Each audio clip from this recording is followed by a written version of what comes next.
Hey there, WordPress nerds. My name's Chris, and I'm your friendly neighborhood support Jedi with Sprout Apps.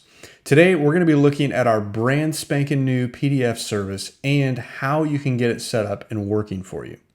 Now, Sprout Invoices now uses the Sprout Apps PDF service to generate PDFs. PDFs that look the same as the invoices and estimates on your website. These PDFs will include your styling and other template customizations.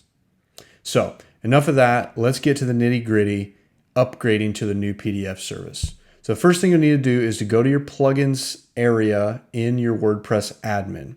We're going to deactivate and delete the old PDF plugin. Get rid of it, burn it with fire, do whatever you got to do. The old is gone, the new has come, baby.